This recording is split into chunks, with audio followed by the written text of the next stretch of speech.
गोविंद और देवी का सफर में था। उस सफर में इसलिए था क्योंकि वो अपना गांव छोड़कर दूसरे गांव में जा रहे थे। वो सुबह से चल रहे थे और अब शाम हो गई थी। वो थक जाते हैं और एक पेड़ के नीचे बैठ जाते हैं। देवी का अब हमें रात यही गुजारना चाहिए क्योंकि आगे पहाड़ों वाला जंगल है और वहाँ रात के समय चलना हमारे लिए खतरनाक भी हो सकते हैं। गोविंद भैया, यहाँ इस जंगल में तो कोई हमारा जानने वाला भी तो नहीं है। कौन हमें रात के समय अपना घर में रखेगा? देवी का अब कुछ न कुछ तो करना ही होगा। रात हमें यही गुजारनी ही पड़ेगी। वो सामने एक घर है, चलो हम वहाँ जाते हैं और जाकर उस घर में जो लोग रहते हैं उसकी विनती करते हैं कि वो हमें एक रात अपने घर में रख ले।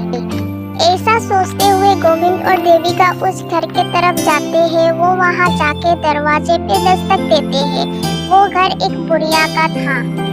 दादी जी, हम बहुत दूर से आए हैं। हमारा गांव में बहुत बारिश हो रही है, इसलिए हम अपना गांव छोड़कर सागर वाले गांव की तरफ जा रहे हैं। सफर में हमें रात हो गई है। अगर आप हमें आज रात के अपने घर में रख ले तो बड़ी नेकी होगी आपकी हम पर। मैं बहुत बूढ़ी हो चुकी हूँ और लंबे समय से अपने घर की मरम्मत नहीं की है। मैं नहीं चाहती आप दोनों की बोझ से मेरा घर टूट जाए, अब कहीं और जाए। दादी जी, हम मुसीबत के मारे हैं। गोविंद बस इतना ही कहते हैं कि बूढ़ी दादी अपना घर का दरवाजा बंद करके अंदर चली जाती है। गोविंद भैया, मुझे तो नहीं लगता कि इस दौर में हमें कोई अपने घर में रखेगा। सभी लोगों को अपनी अपनी चिंता है। कौन हम गरीबों की मदद करेगा?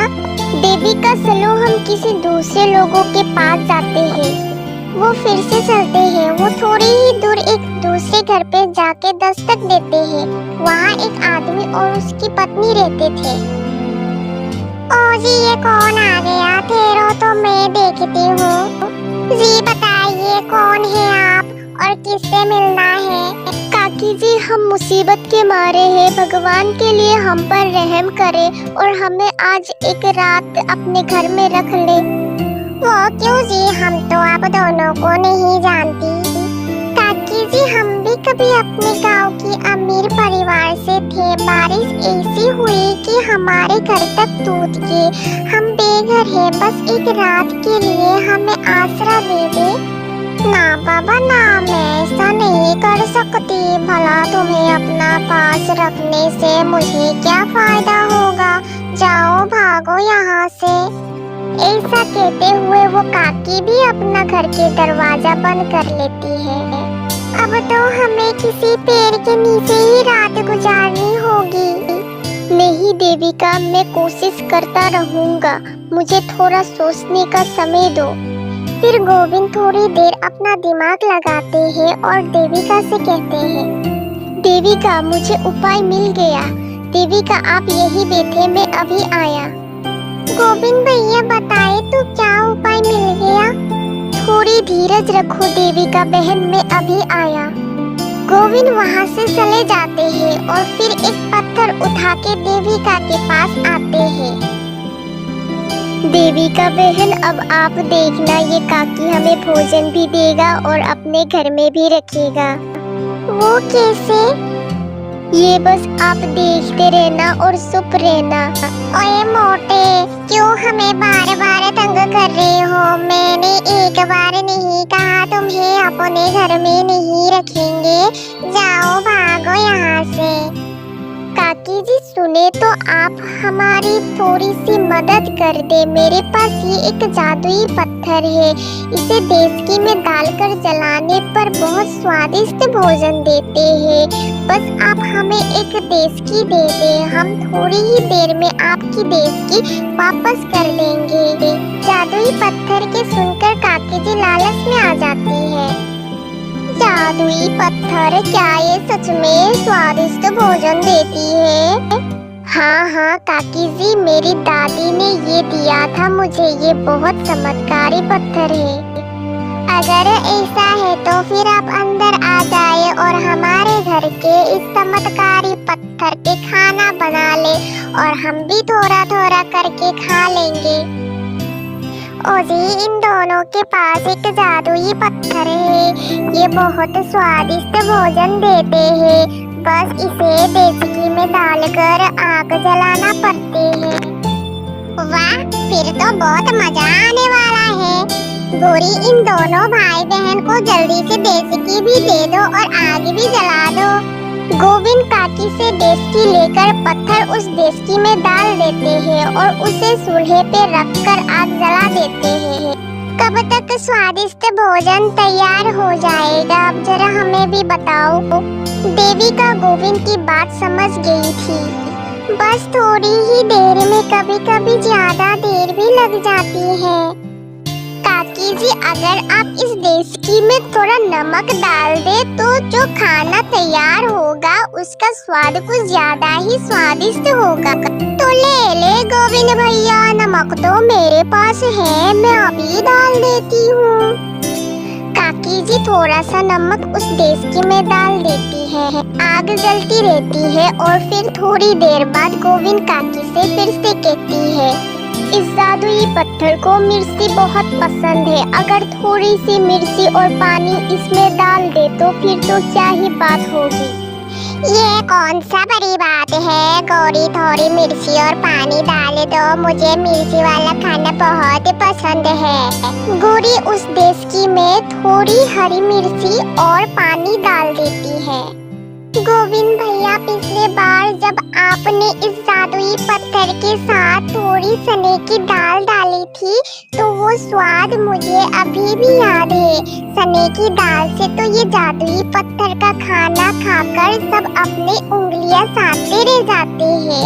अगर चने की दाल डालना है तो वो भी है मेरे पास। हाँ, अगर टेस्ट कुछ ज्यादा ही अच्छा करना है तो दाल ही दे थोड़ी सी। काकी जी थोड़ी सी चने की दाल देचकी में डाल देती है। काकी जी, अब देखना जादुई पत्थर की कमाल, मजा न आए तो फिर कहना, बस थोड़ा इंतजार करना पड़ेगा, दाल अच्छे से गल जाए। गोविंद और देविका एक कोने में बैठ जाते हैं। गौरी, आज जादुई पत्थर का बनाया हुआ खाना खाएंगे। कल मछली बनाएंगे जो मैं कल तालाब से पकड़ के लाया था। संभाल कर रखी हुई है ना वो मछली? हाँ जी, मछली तो मैंने सुखा कर रखी है, वो हम कल खाएंगे। क्या कहा आपने? मछली है आपके पास? मैंने तो सोचा था मछली मिलेगी ही नहीं। मुझे अच्छे से याद है, एक बार मेरी दादी ने इसी जादुई पत्थर वाली रेसिपी में मछली भी डाली थी और मेरे दादाजी ने स्वादिष्ट भोजन खा के मेरी दादी जी के लिए बालियां बना के लाई थी। तो फिर अगर ऐसा है तो वो मछली भी इसमें डाल देती हूँ। एक मछली डालने से अगर स्वाद इतना बढ़ जाएगा तो मैं मछली जरूर डालूंगी। फिर गौरी काकी वो मछली भी उस देचकी में डाल देती है। थोड़ी देर बाद भोजन पक्के तैयार हो जाते हैं और देचकी से बहुत स्वादिष्ट खुशबू आ रही थी। अब हमारा भोजन बन गया है। मुझे पूरा विश्वास है काका और काकी, आपने इतना स्वादिष्ट खाना पहले कभी नहीं खाया होगा। देविका देचकी उठाती है और खाना प्लेटों में डालकर काका और काकी को देती है और अपने लिए और गोविंद के लिए भी डाल लेती है। वो सब खाना खाती है। गोविंद, सच ही कहा था तुमने, मैंने इतना स्वादिष्ट खाना पहले कभी नहीं खाया। कैसी रेसिपी है ये जादुई पत्थर की? सच में गौरी, पहले कभी इतना स्वादिष्ट खाना मैंने कभी नहीं खाया जो आज है। और फिर वो सब सो जाते हैं। रात गुजर जाते हैं। गोविंद ने अपने बुद्धि से रात काकी के घर में गुजार ही लेती है और खाना भी खा लिया था। सुबह गोविंद काकी से कहते हैं, काकी जी आपका बहुत बहुत धन्यवाद जो आपने हमें रात अपने घर में रखा। मैं आपसे बहुत खुश हूँ। मैं अपना ये जादुई पत्थर आपको दे जाती हूँ। सच्चे गोविंद भैया, अब तो मेरे हाथ से बने खाना जादुई स्वादिष्ट होगा। जब मेरी माँ आएगी मैं इसी जादुई पत्थर से भोजन बना के खिलाऊंगी अपनी माँ को। काकी जी रेसिपी याद रखना, कहीं आप रेसिपी भूल न जाए। मुझे सब याद है, नमक, पानी, मिर्ची, दाल और मछली। और फिर गोविंद और देविका अपने सफर पर निकल जाते हैं। थोड़ी दूर जाके गोविंद एक और पत्थर उठा लेते हैं। देविका पूछती है, गोविंद भैया अब इस पत्थर का क्या करोगे? देविका, हो सकते हैं हमें आज रात फिर से कोई लालची पागल आदमी मिल जाए। और वो दोनों हंसने लग जाते हैं।